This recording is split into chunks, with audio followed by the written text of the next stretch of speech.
L'homme que vous voyez sur cet écran s'appelait Martinez Zogo. Il était au Cameroun le chef d'antenne d'une radio urbaine appelée Amplitude Radio. Il s'est produit ces derniers jours quelques événements qui relèvent du tragique. On a appris un matin que ce journaliste avait été enlevé dans une stupeur générale. Et hier, nous avons appris qu'on a retrouvé son corps sans vie, molesté, certainement portant plusieurs sévices. C'est pas très coutumier dans l'histoire de l'Afrique de telles pratiques. En général, elles sont souvent enrobées d'une certaine diplomatie, faisant que même quand la vie des gens est attentée, qui laisse quand même qu'il y a un certain doute qui plane et que de toutes les façons, de manière radicale, que le règne de l'ensauvagement ne soit pas acté. Martinez Zogo, je l'ai connu il y a plusieurs années à rebours. Si pour certains, il n'était pas un ange, en revanche, était-il un démon?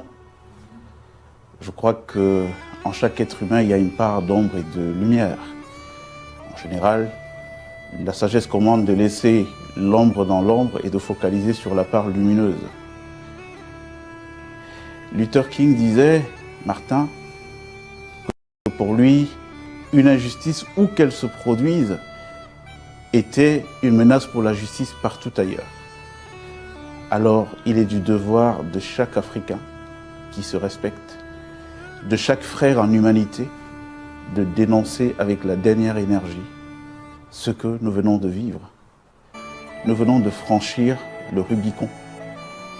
Et on ne peut pas continuer à laisser faire des choses comme ça en Afrique, sous prétexte que les gens sont dans des querelles de pouvoir. Parce que il n'y a pas de développement, il n'y a pas de nation sans qu'il y ait l'humain qui soit placé au centre. La personne qui a passé un pacte avec le peuple de son pays, le peuple du Cameroun, est là. Je pense qu'il y a des comptes qui doivent être rendus aux populations, pas que du Cameroun, mais aux populations africaines. Nous avons nos enfants qui n'ont pas le droit de voir ce type de message, ce message violent qu'on vient de passer. Sommes-nous prêts à assumer la société de l'ensauvagement telle qu'elle vient d'être décrétée? Nous vivons une période qui est très confuse et très difficile dans le monde, avec plus que jamais, on peut le voir, la circulation d'armes. Toutes choses inquiétantes qui font qu'on ne peut pas se complaire d'une situation comme celle-ci sans rien faire. Alors il faut la condamner énergiquement et dire que on ne va pas continuer à faire dans du dilatoire, qui est d'ordonner des enquêtes qui n'aboutiront à rien pour noyer le poisson, des enquêtes qui seront oubliées dans quelque temps. Est-ce qu'on doit continuer à laisser de tels actes de barbarie se perpétrer simplement parce que certains sont dépositaires d'une certaine force?